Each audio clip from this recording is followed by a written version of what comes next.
I can, and the wisdom to know the difference. Amen. I've been seeing this thing for like 4 meetings. I was like, I need to move it.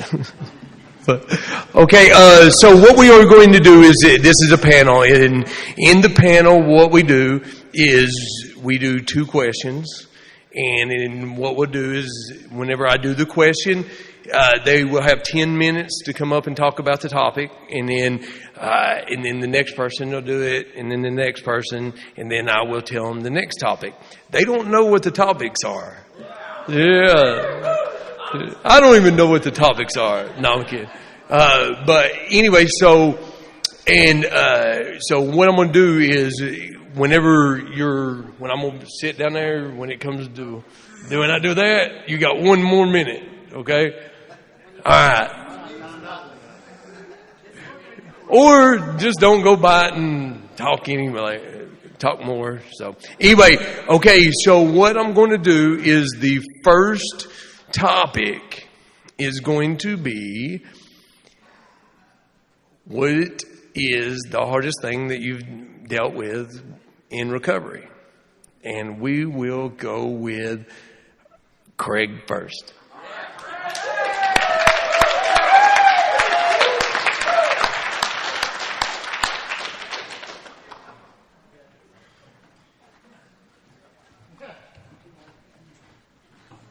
My name's Craig. I'm an alcoholic.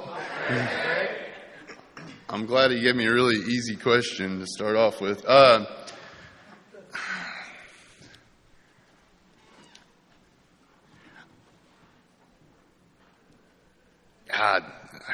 I'll go here. Okay, so I think the hardest thing that I've had to deal with since I got sober, we'll just do a brief rundown. So I was the kind of alcoholic, I'd show up in AA, and I hated y'all, and I was in and out for years, and but I never worked with a sponsor. I never did any of that stuff. I would come to some meetings here and there. Y'all would sign my paper for the parole office, and then I'd leave. And so when I got sober this time, I was very heavy-handed big book. Like that's the meetings that I got sober in. And I don't know if y'all have experienced the guy with 90 days sober telling the people with 30 years sober how they're doing it wrong. I am that guy. And so I'm making friends everywhere I go. And then I because I'm a sensitive alcoholic, I go into those same meetings and I wonder why they don't like me. And I'm like, they didn't come up and hug me. They didn't come up and shake my hand. And I'm over here like, your stupid cliches and one-liners are killing the newcomer, you know. And COVID happened, and I was, I guess, about 5 years sober when COVID took place. And so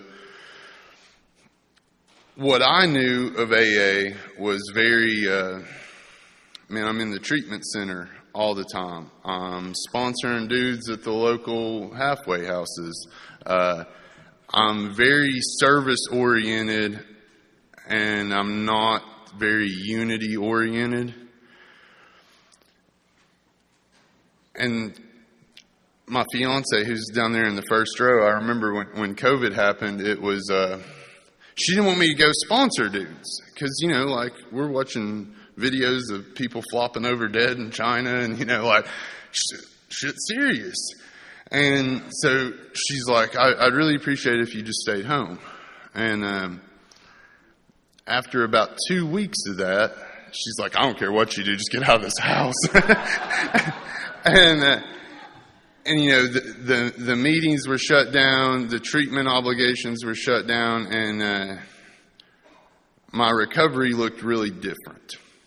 And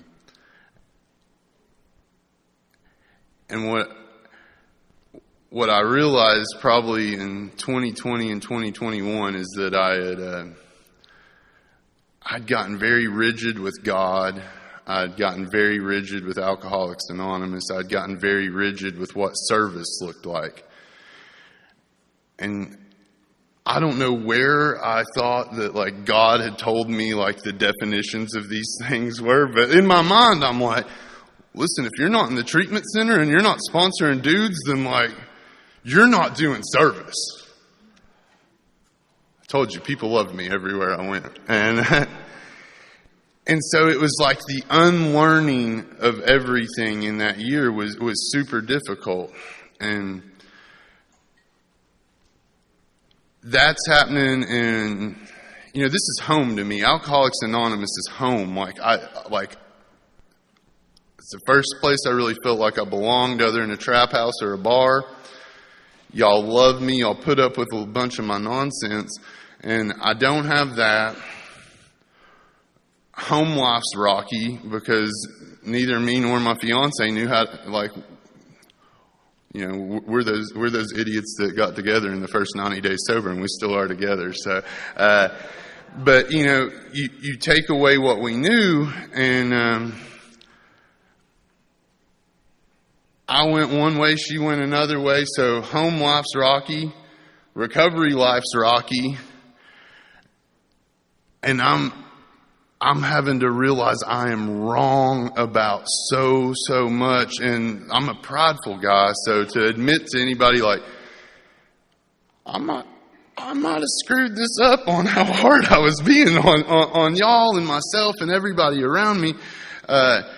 It was a challenging experience. But what it did is it drove me to, I went to a conference similar to this, and there was a man that sat in the front row who spoke on Sunday morning, and I watched that man, and he came for every speech, every stupid panel at 10 o'clock at night after the good speakers have went, he's still there.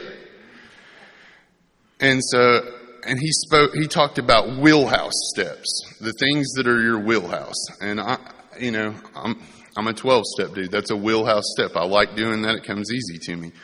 What's not wheelhouse steps for me are the disciplines of 10 and 11.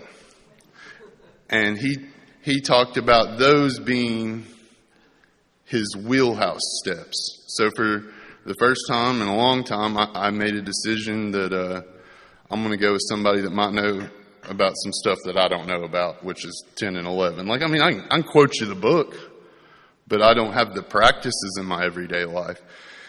And as much as I hate Zoom meetings, me and that man met every Sunday with 5 other dudes, and we worked through the steps. He taught me a whole lot, and he helped me to unlearn my rigidness that sometimes still comes to the forefront in Alcoholics Anonymous. He taught me how to extend some grace to other people in my life that is not my strong suit. But that was probably the toughest part in recovery for me, was learning that I was wrong about 90% of the stuff that I love the Big Book. To this day, I absolutely love the Big Book. If you ask me to sponsor you, we're going line through the Big Book. But we're not going to break out the pitchforks, if we can handle it. Sometimes, you need a pitchfork. But that's probably been the toughest thing for me is...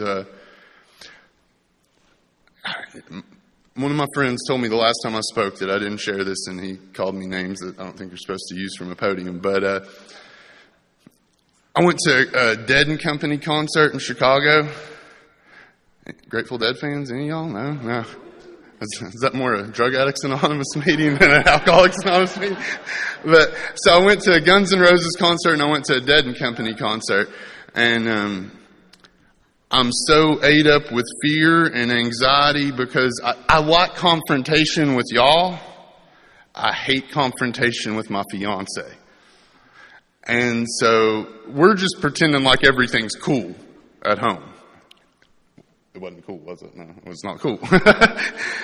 And I have a full-blown anxiety attack at this Dead and Company show. have to get and you're like, it's a dead show. Like, they're on every drug known to man. And I'm over here, sober as a judge. Like, I need you to check my heart out. They hooked me up to the machine and all of this. But what I learned through that was that I need all three legs and not just the service leg. I needed the recovery piece that my sponsor offered me, and I needed the unity piece, and I needed to be the one to extend the olive branch out for the unity rather than thinking, y'all should just forgive me for being an asshat. Thank you.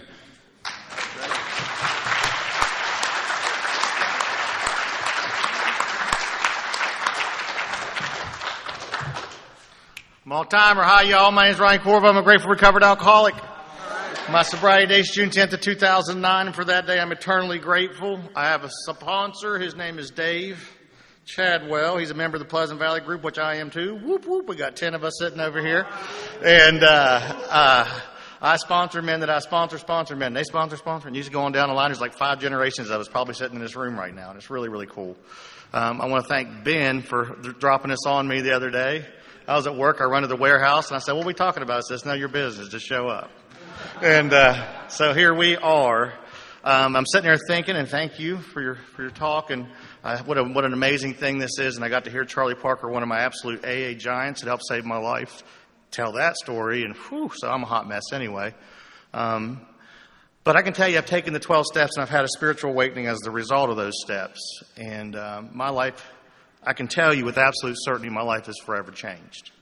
But the most important fact I want to tell you is that everybody's life that come in contact with me since that day has changed. I can get a little wound up sometimes, but life is not a veil of tears for me today. And I've been through a lot of stuff in sobriety. And the book Alcoholics Anonymous says when we look back, we see that when we put ourselves in God's hands, remarkable things happen. And I'm sitting here, to God's honest truth, 100% transparency is like, geez, what was the hardest thing in my sobriety? I think, there's several different things, and one of them is just getting out of my own way and my own selfishness that they've been talking about tonight. But it's people like you and conferences like this that get me grounded and keep me solid in the solution of Alcoholics Anonymous. And I get to see, like my friend here, it's 21 years. I mean, how amazing is that? And my sobriety date is June 10th. If I keep doing this stuff right here, by God's grace, on June 10th, I just found out 1 year sober. That was Eddie's birthday. I'll be 14 years in this deal. How cool is that? There's a whole lot of LIFE between year 1 and year 14. But I'm going to tell you, if you're new in this room, just sit down and hold on, guys. I'm going to tell you, you're 12 steps away from the most magical life you've ever could even imagine. And if you're in here, you're not out there. If you're out there, you don't have a chance. And it takes you and I to spell that word unity. If you haven't seen it here this weekend, your eyes aren't open. Without you, there is no I. And one of the things I'll tell you very quickly, I'm running my hard drive because really, even when it's bad, it's good. My friend Ben and I were just talking about that. When I'm in the bad spot, it don't seem like it's really good. Because of this big book, a sponsor, and these rooms, and I can get through it peace and dignity. And never once do I ever fathom about thinking about picking up a drink. Not even it's not even an option. Those 10-step promises are real. And at 5 years sober, I was going through a custody battle. I come in here a train wreck, low-bottom alcoholic, as outlined in the book. I'm the real alcoholic, and I can tell you there's a big carnage behind my story. None of that matters, but there's a lot of stuff behind it. And one of them was a really bad divorce and a custody battle with a son. And I drug that through. I was surrendered to alcohol, and I had a spiritual awakening. And the bottle did that for me. And I gave that problem to you, and you guys walked me through that, and that problem was removed. But you grab my security with my children, and something else happens. And I fought that, and I fought that into the ditch. I fought that for years. I had lawyers. I spent every dime we had, and I'm going to be transparent. I run myself into Chapter 7 bankruptcy. If you played Monopoly, it was bust. My beautiful wife was there today. I got a custody agreement, and I won. I get to see Bradley again. Well, she took him and moved to another state and took off. You say I'd done so much damage, never one time did I think what that little boy was going through. Because of me against her and her against me. You see, I didn't listen to that sponsor, what you guys told me. I didn't make use of what your experiences. But at 5 years sober, I hit my knees in that very same spot that I did when I asked God for help with alcohol, and I gave it to God. And I'm free of that today. I don't wake up with my jaws clenched. And I would love to sit here and tell you that I have a beautiful relationship with that boy, but that's not the case. But I know in God's time, it'll be there. I know that boy's over 18 now, and he's doing well because my son keeps in contact with him. But for right now, it's just not there. But I know if I keep doing this and keep coming here, God will make that possible when it's time. And there's something I'm going through right now that I need to share. It's difficult. My last run, I love Tennessee. My dad took me to a treatment center in Knoxville twice. He took me and dumped me off. My dad don't tell me he loves me. He's a great man. He's not an alcoholic. He cried and said, Ryan, last time I'll probably ever see you, you'll probably be in a pine box. I'm going to live my life. You better go back to that AA, do what they say. And he left me in Knoxville, Tennessee. I can tell you 14 years later, I'm the executor of his estate. I'm his power of attorney. I'm his doctor. I'm his caregiver. I cook him meals every night of the week. I do his banking for him. He's slipping into dementia. And every day that man comes to my house and tells me the same story. But because of God and Alcoholics Anonymous, I said, that's so cool, Dad. That's so cool. Hey, Pops, I'll be over in a little bit. I'm in an AA meeting right now, but I'll be over to see you. Okay. I can tell you my beautiful wife and I take care of him today. You see, he had a kid that couldn't stay sober, and he knew he had to deliver me to you. And you all did your job. Because you did your job, it's come full circle. I can do my job today. And no matter what, I'm from the No Matter What Club. Anything that man needs, I'm there. And for these men that are in my life, they know it. I don't talk about it because they see me doing it. So with God and Alcoholics Anonymous, I mean anything's possible. I mean anything's possible.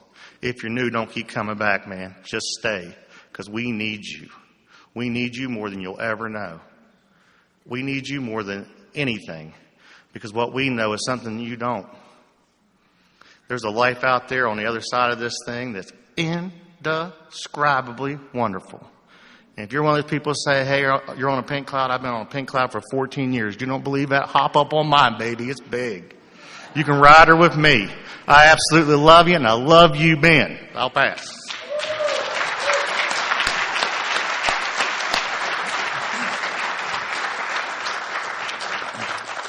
Thanks, guys. I'm David Gibbs. I'm an alcoholic. My sobriety date's May 16th, 1992. I belong to the Tennessee group down in Knoxville.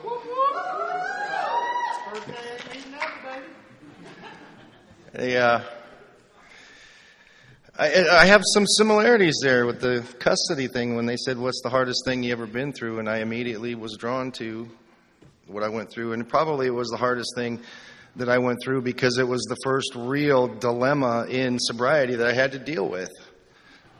Because I was running amok homeless with the kids because the ex, who were actually married at the time, ran off with some guy because I treated her so well. And I told her, if you ever take them kids from me again, I'll kill you. And I don't think I would have actually done it, but I needed her to believe it. And when I said it, she believed it. And so I put those kids in the car, and we were homeless in the streets out in the desert in California. And I drove those kids around with me, and I knew they were the last decent thing that I had in my life. And if I were to lose them, because there were times when I didn't take a drink, so I wouldn't get so drunk, because I knew I had to get them something to eat that day or whatever, right? I mean, it was the only decent thing I had left, and it didn't stop me from drinking. It just stopped me. It made me think about other things, and it eventually led me to a surrender where I came back to Alcoholics Anonymous, not thinking that I was going to really get sober long term and stay sober. I just thought I'll have to clean my act up one more time, and AA is a good place to do that. It worked 3 times before. But I just couldn't get myself back together this time, and I had to surrender those kids to her through the custody battle and all that stuff, and it tears your guts out, man. I had 2 little girls. They were 4 and 8 years old, and they were so innocent, and they had nothing to do with what happened between me and their mother. And they're talking about God and all this stuff in AA, and I've been mocking God for years. Not just in my words, but the way I lived. And I came in and I knew I wasn't worthy of that, but I did have a spiritual experience in Alcoholics Anonymous. Or right before I came, the night before I got sober, I had an overwhelming spiritual experience. When I got here and they said, haven't had a spiritual experience as a result of the steps, I went, whew. Thank God I don't have to go through all them damn steps. I had that already, you know. And so it prevented me from working steps for a while, and I didn't really do anything. And my life just kept getting miserable. And in about 6 months, I finally asked my sponsor, you got to help me. And he started taking me through these steps, and he started teaching me things like what Charlie Parker talked about tonight, and how myself had manifested itself in so many ways that I was so disengaged from the rest of the world. It was amazing. And I had a hard time conceiving of those things. And then when I got to be a little over a year sober, in one of those hearings, they granted me full sole custody of my 2 daughters. And I, like you, I was like, I won, you know? And it was all about winning, and I beat her. And then about a week later, I'm like, I have no clue what I'm doing, right? And but I couldn't let you know that. It was about, I'm the great dad. And what I've been doing over the last year has gained me full custody of my daughters because I'm so frickin' great, and she's such a piece of crap. And I hid the inferiority complex that I had because I had to. That's what I do. And my sponsor started talking to me. And I think he maybe hinted around to some of the women in AA about what was going on with me and my kids. Because they would ask me things like, we had a little back room in the meeting hall, and the kids could go back there if you had kids, and they could color and play with toys and stuff. And I'd bring my kids while I was in the meeting, and they'd say, glad you got your kids back, Dave. What have you been feeding them?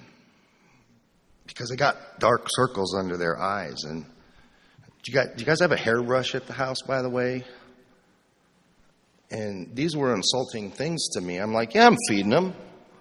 Like, well, what are you feeding them, Dave? And I'm like, well, last night they had frozen pizza and macaroni and cheese.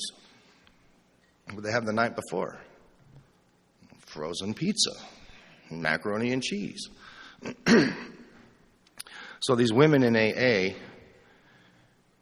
decided to come over to my house on a Saturday and take me grocery shopping and teach me how to shop for fresh vegetables and fruits and things that my kids needed that I didn't realize was so important.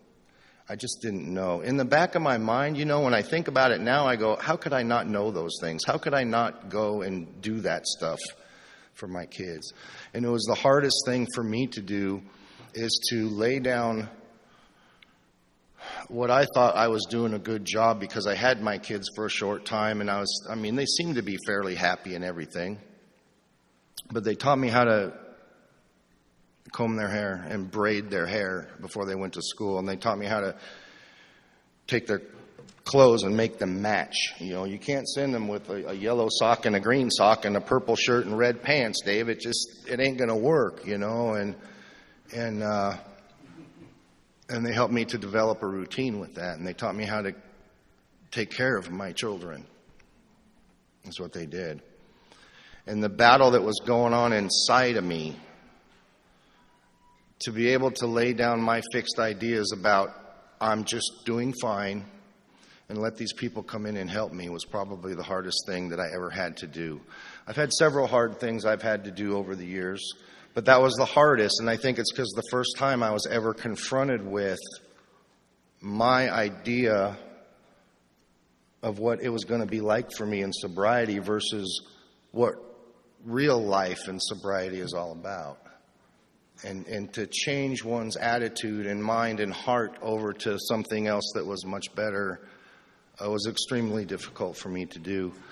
I got lucky, and somebody had the hots for me, which I felt I didn't deserve, but I've been with her for 25 years. And as I grew with these girls in my home, we didn't live together for the first 5 years, and then me and Marion moved in together.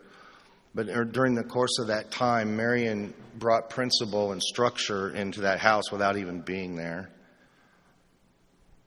And my kids, who hated her so much because she was the woman, it would have been an estrogen explosion to move in altogether, all at once, because my kids were growing up, and they were in their preteens and stuff, and she taught them how to be ladies, and I had to let her, and that was hard too. Having to listen after raising the kids in the new AA fashion, and then having Marion come in and say, "This is how it needs to go, and you can't do that, and you can't cut me out, and and I'm like the king of the castle, and I'm going to call all the shots, and now I have to start sharing those responsibilities." It was hard. And what does this have to do with sobriety? Well, when you're like me and you have to the hardest thing that I think we have to do, like Charlie talked about, is changing our ideas over into something else that is proper and right. And if you don't know, you don't know. When he said that today, man, I immediately thought of these things and other things that I've had to go through in sobriety. I mean, after 30 years of sobriety, I've been through a lot of hard things in sobriety, right?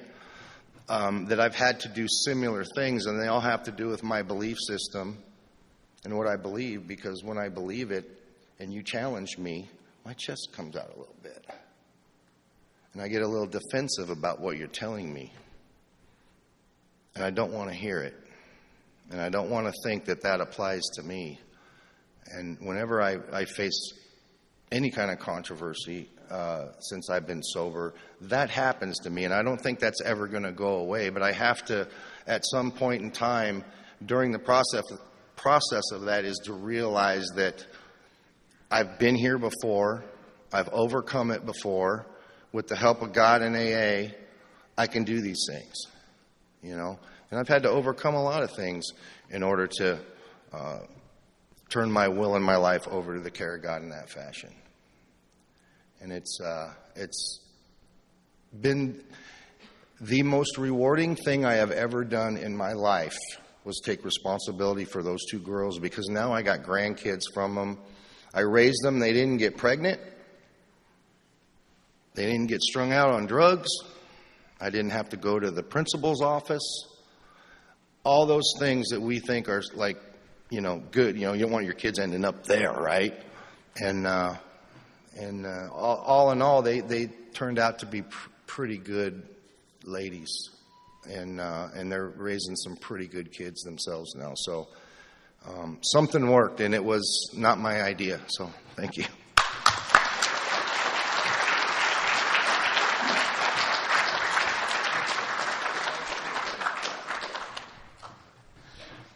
Okay, so the second question or topic is going to be, what is the most profound amends that you've made since you've been sober?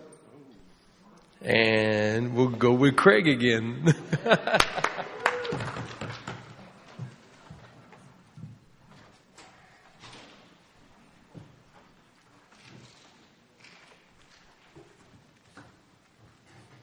My name's Craig. I'm still an alcoholic.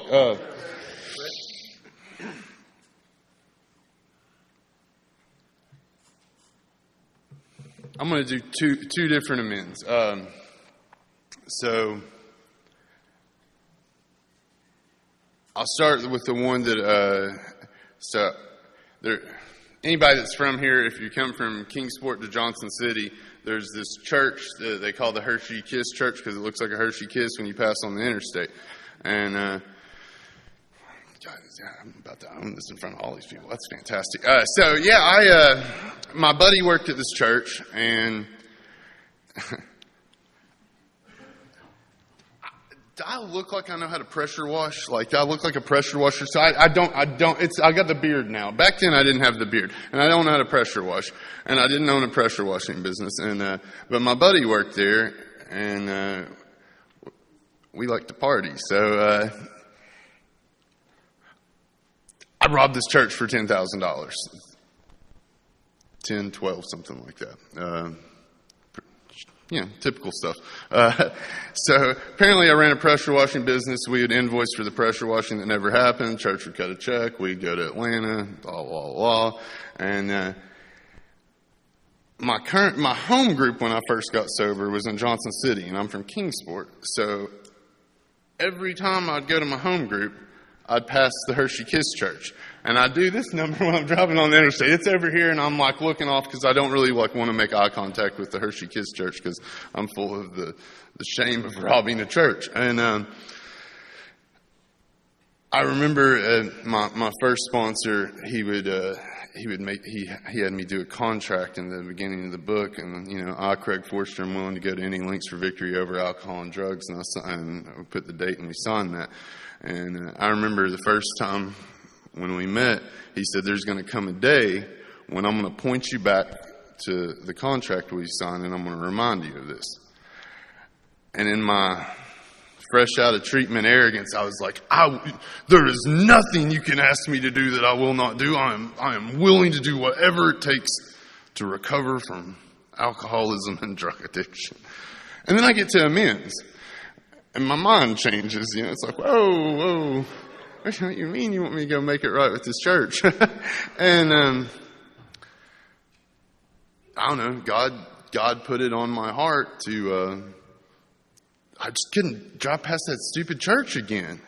And so I went in there and, I owned it. I just, no ifs, ands, or buts that, and y'all may do better amends than me. This is how I was taught to do it, so maybe it's right, maybe it's wrong. So I go in there and I say, "These are the things I've done. Keep it to what I did, not to what anybody else did. It has nothing to do with anybody else. What can I do to make it right? Anything I missed? What can I do to make it right?" And so they, and like, I'm a felon. I know statute of limitations. Like, the statute of limitations is not up on this crime. Like, it's pretty recent. But I was willing to do whatever it took to recover from alcoholism and drug addiction, or just alcoholism. Sorry, outside issue. So they asked me how I did it. I told them. They asked who was involved. I said, "If somebody needs to fall on the sword, I'll fall on the sword. If I need to go to prison for this, I'm willing to go to prison for this." And so they said, "For the rest of your life, we want you to help alcoholics and drug addicts." Some of y'all know me in here. For the rest of my life, I haven't died yet. If I die tonight, I've lived out that amends. My purpose is to help alcoholics and drug addicts. Most days, I think I do a pretty decent job of that. Second amends is my grandpa. My grandpa taught me more about being a man than anybody on this planet. He's one of those people that. Put it to you like this. I was arguing with my mom one time, and he said, "What are you doing?" And I was like, "She's crazy," and rah, rah, rah, rah, rah, rah, rah, rah. And I was like, "You've never argued with her?" And he said, "No, I've never argued with a woman in my life." Anybody that's a man, that's tough. And my granddad means that. He never, and he taught me everything decent that I know about what a man is supposed to be. And he died. I was strung out. I was in the hospital with him when he died. And, all of the terrible stuff that we do to the people that we love, you can imagine, run the gambit of that. I did those things. And so I went and made a graveside amends that I thought was stupid. I wrote out the letter. I drove to the graveside. I sat there. I boo-hooed. And I don't know, it was like a peace came over me when I got to the end of that amends. And, God doesn't speak to me audibly, but it was like one of those things that was like downloaded into my soul, where it was, live your life in a manner which honors my memory. Live your life in a manner that I would be proud of, that exemplifies the types of principles and characteristics that he carried. And so I keep this picture of my granddad up at the house. So a visual learning of this is the goal of because he wasn't an alcoholic. He didn't have to learn, how to live by principles through a stupid 12-step program. Like, he was just a good dude that knew how to do that. Like, we've got a whole book, and we come to these meetings and conventions to learn these things. And he just inherently knew how to be the kind of human that we're all hopefully esteeming to be. And a lot. I'm going to talk about 3 amends. Probably the most powerful amends was one that maybe one of my best friends on the planet just made to me tonight. And, a lot of times we rob people. I rob people when they come to me trying to make an amends, and I do the stupid AA thing where I'm like, it's okay. Like, you're just doing the best you can with what you like.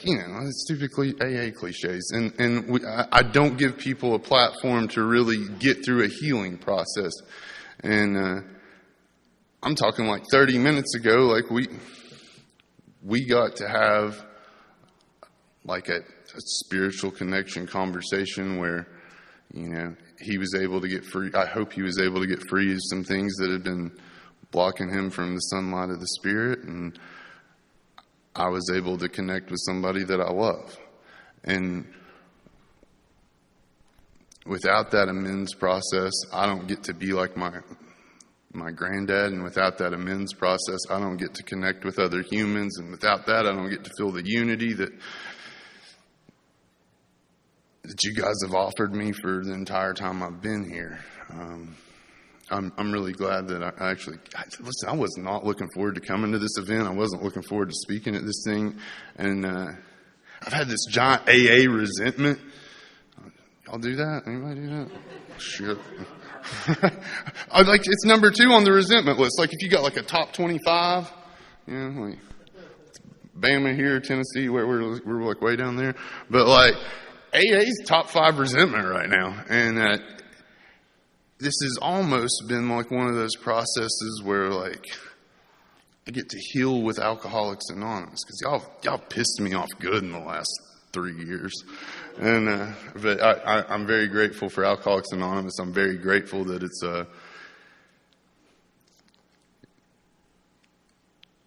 given me a chance to learn how to live by those principles that my grandfather just lived by, because he's a good dude like that. Thank you all.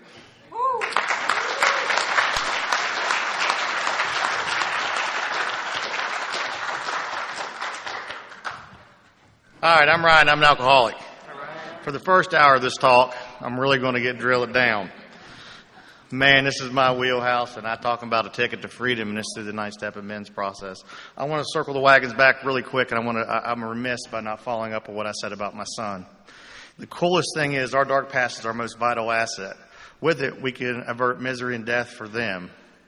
And there's about 4 men right over there, that one that was in a custody battle just like me, that laid down his sword. And he's sitting right there, and he's married now, and he's got his kids more than he could ever imagine and want. And he spent the last 4 or 5 weeks arranging all that just so he could be here with you. Another one sitting there, I got to teach his kids how to ride a bike.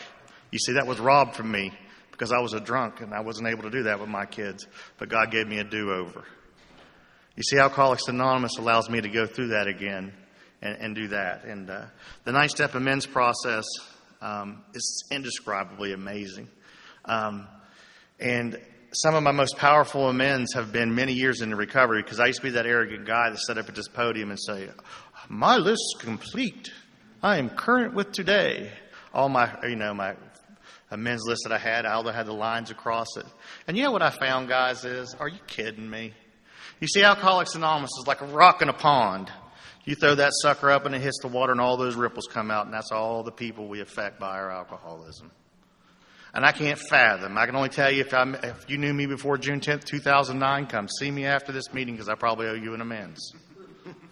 But I can tell you, with God and Alcoholics Anonymous, 12 steps, sponsor a home group.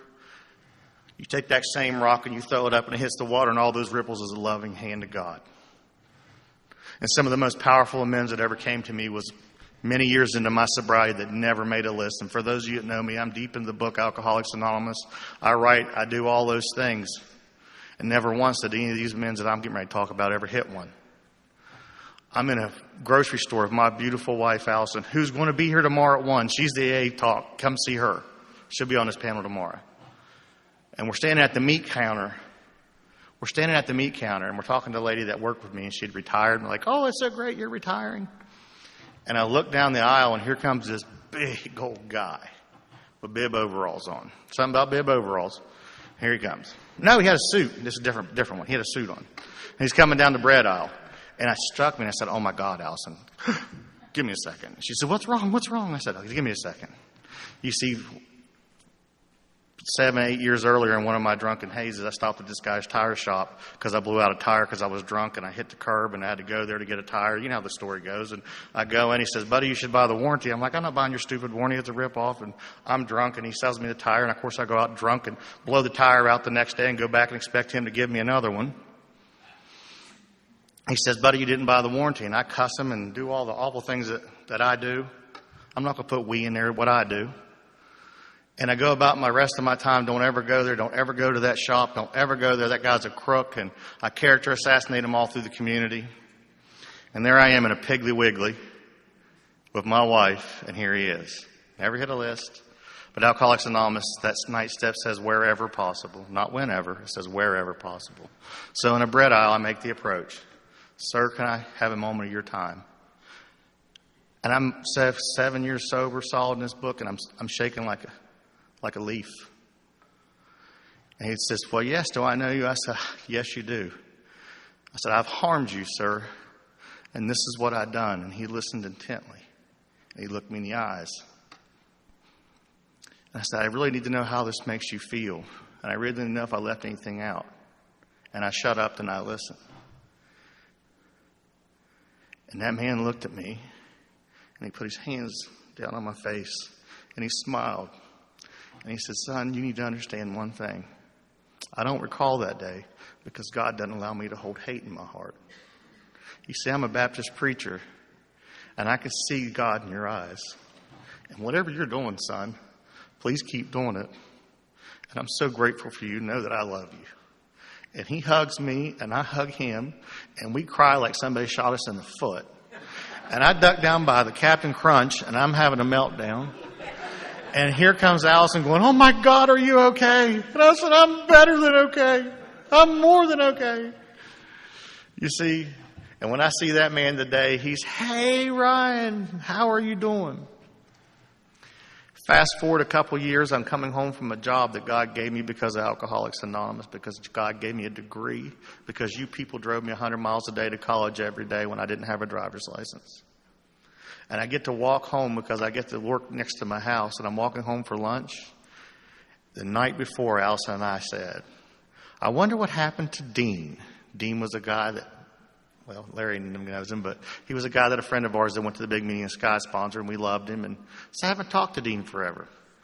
God's honest truth, guys. I'm walking home the next day, and my phone rings, and it's Dean. He says, hey, Ryan, what's going on? I said, oh, my God, Dean, we've been talking about you. And he says, well, I'm walking down the street. And he says, I met a guy last night from Point Pleasant, and his name was Brent. I said, Brent Bailey? I mean, he's from Parkersburg. Yeah, I've been sponsoring Brent for years. He says, no, not Brent Bailey. And he told me his last name. I'm not going to say it from this podium. But he says, yes, I met him. I said, I'm a teacher now, and I'm going to a noon meeting yesterday. I haven't been to in years, and something just told me I need to go to this meeting. I don't know why, but that's pulled in this meeting. And there's this new guy. And I'm like, hi, new guy, how are you? And you're from Point Pleasant. Oh, you know Ryan. He said his head dropped, his shoulders sank, his jaws clenched. He said a lot of choice words. He said, that guy's a jerk, and I'll leave it at that. And he says, no, you don't understand. Ryan Corvo from Point Pleasant, now Alcoholics Anonymous. He says, oh, yeah, I know him very well. I don't want nothing to do with that. And I'm walking up the street, and I'm thinking, what's he talking about? And I stop at a stop sign. And I look from here probably to the other side of the men's restroom, and there's a tennis court. And 20 years earlier, I savagely assaulted that man in his car and did a lot of physical harm to him. And I'll leave it at that because it doesn't matter. And a blackout drunk. And I never even knew it. And I mean, I never hit any of my lists. And I said, oh, can you please give him please give him my number? I will. And I was speaking at a meeting in Parkersburg, West Virginia, guys. This is the God's honest truth, because these people were here with me when this happened. The very next week we go up there, we're late. We couldn't find the place. I walk in, this place was packed, 150 people. This hawk of a man in bib overalls, see how I got confused, comes walking up to me, and Mr. AA here says, hi, new guy, how are you doing? You know, I'm Mr. AA. And he says, oh, I know you, I'm Brent. And I'm getting to get ready to the podium in 5 minutes, and I about fall over. I said, come here a second. And I took him in the coat closet, which I thought. And I said, Brent, I've harmed you, and this is what I've done. I think I've done, because by now I know. And he started crying, and his jaws clenched up. And he said, you don't have a clue what you've done to me, buddy. I've raised 2 kids for the last 20 years to deal with jerks like you. And he went on and on and on and told me under no certain circumstances what I did to him in his life. And I said, buddy, that's not the man you see sitting in front of you. Is there anything at all I can do to make this wrong right? I will do. And he started crying. He said, you already did. I said, buddy, how long you been in the program? He told me. He says, you're not going to believe this, Ryan. I'm just now starting on my 9th step. And we're crying, and then my wife falls out of the women's restroom because we stand in front of the women's restroom, and she's crying. And I go to the podium, and I tell that little story at the end of that talk, and the whole room's crying. And the next morning, we're sitting on my couch. And she's here to tell you that this is the true story. She comes out, and we have our prayer and meditation. She sits beside me. She lays her hand on my knee and says, have you heard anything from Brent? And my phone goes, bzzz. And my phone says, dear Ryan, I got to go home last night and tell my wife about you and I. And we both enjoyed a spiritual experience. This is the first time I've ever been able to be truthful with her and tell her what happened. And I want you to know I love you. 20 years of hatred gone away like that because of God and Alcoholics Anonymous. Flash forward a month later, we're doing a family afterward talk at a district. And there's a guy standing next to Brent, even bigger. At the end of the talk, he comes up to me and he says, I want you to meet my son, Brent. He drove into North Carolina to meet you. And I'm thinking, uh-oh.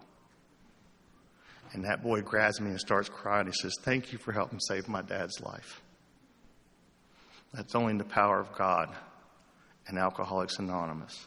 How free do you want to be? If you're sitting on something, get out there and get it done.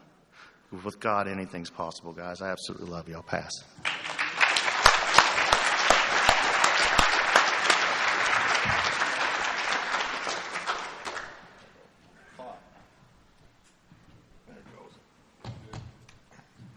Chair count me.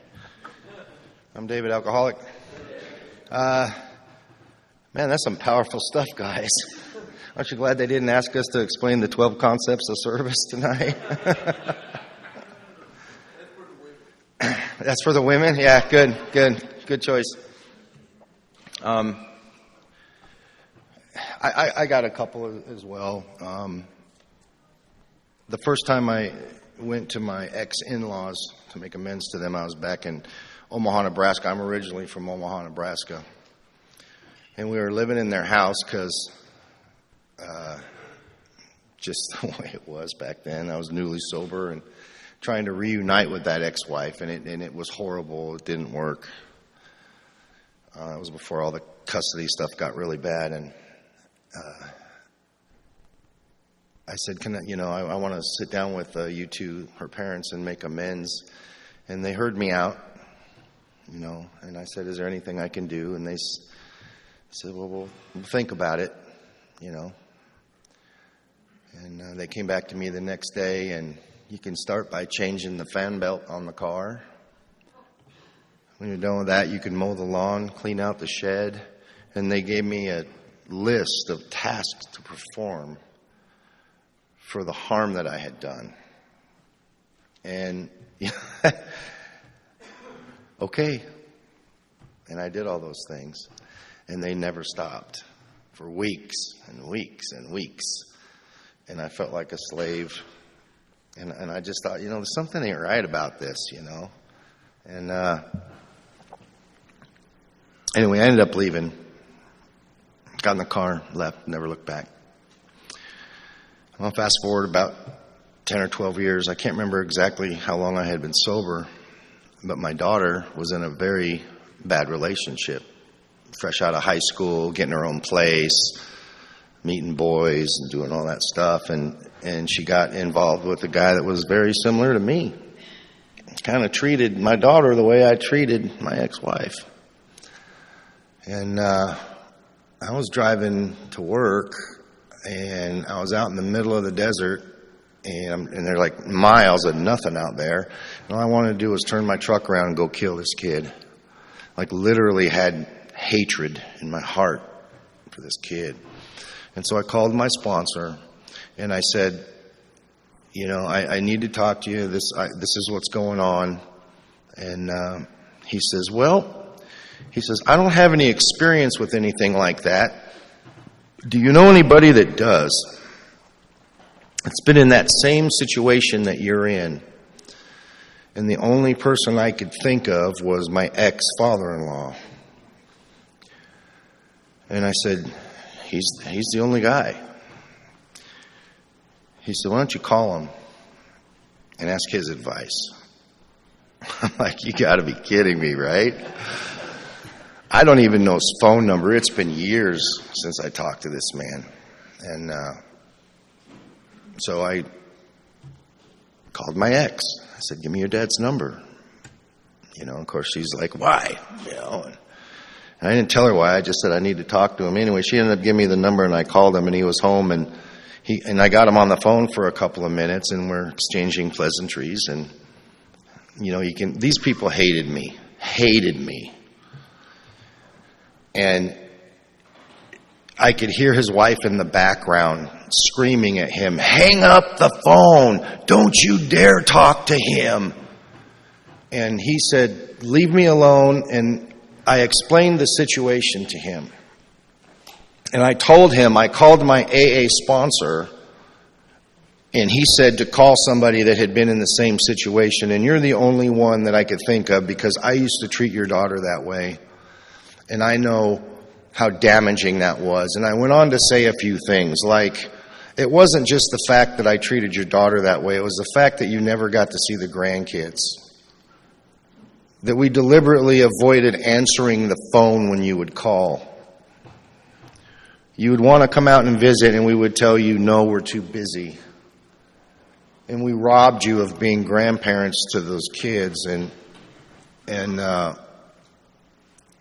my first attempt at trying to explain all these things to you was I didn't understand it. But here recently, I understand it in a different level, And he went on to tell me what he experienced when he went through all that stuff.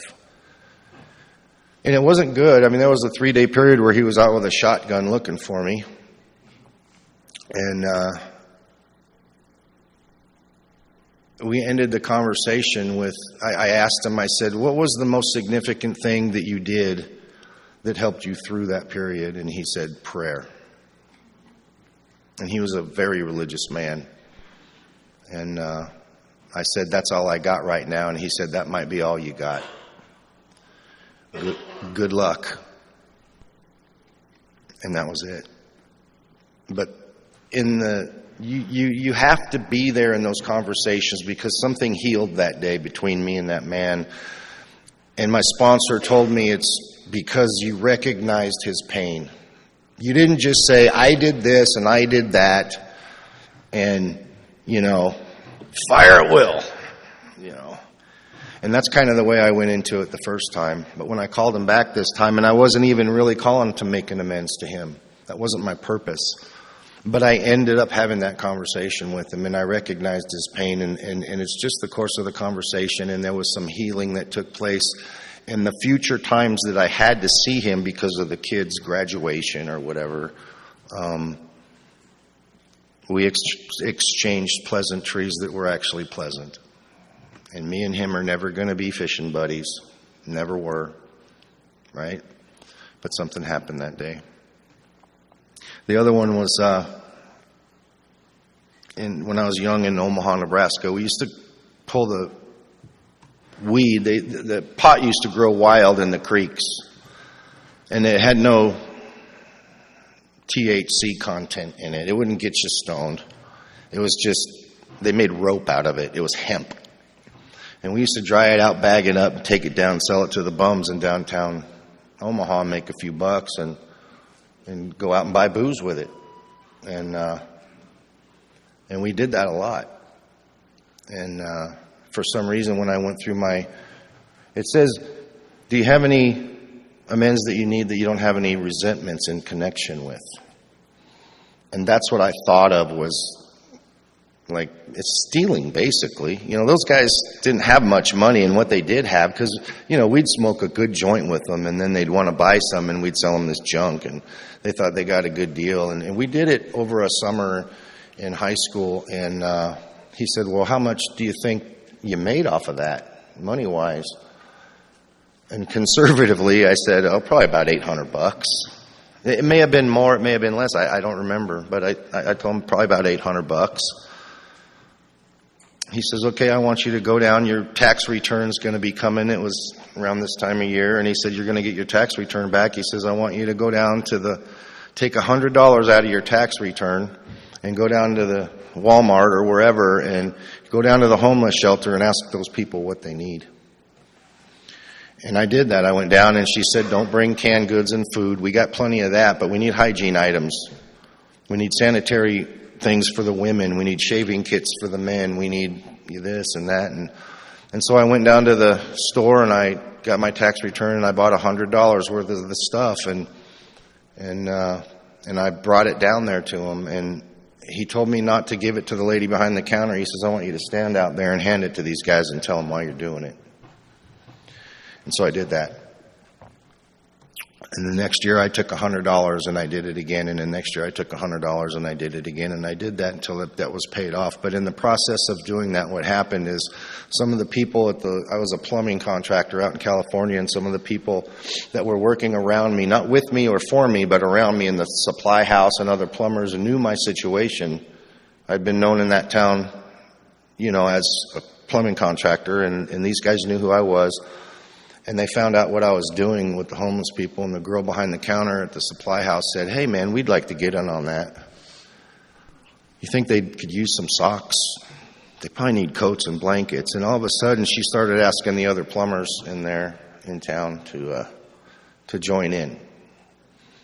And at Christmas time every year, we were giving away all these things for these homeless people. And what it did is, I didn't have a resentment in connection with that. I just owed this community of people. I needed to give back to society what I had taken. And it instilled the principle of charity in me.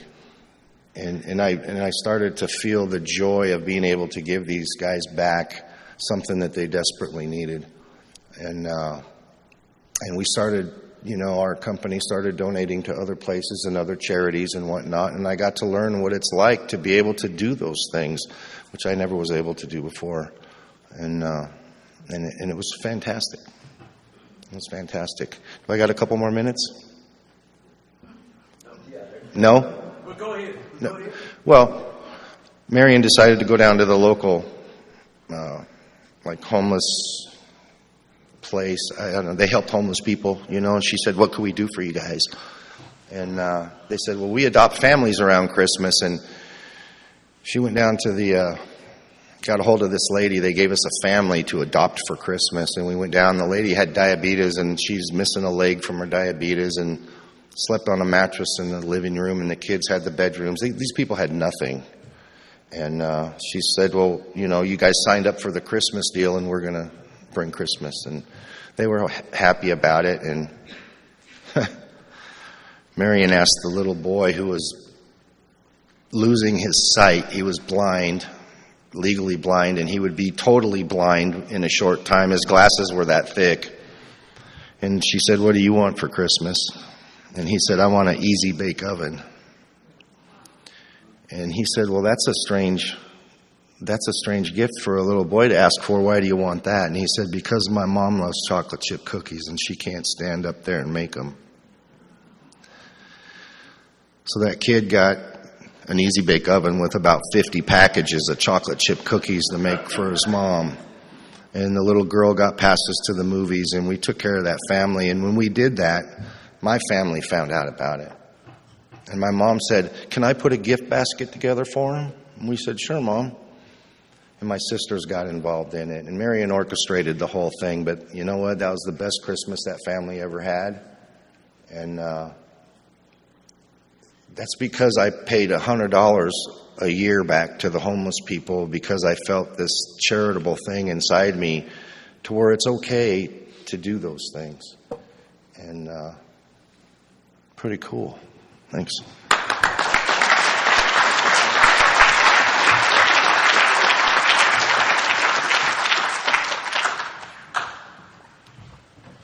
Wow. Just give them a hand. That was amazing.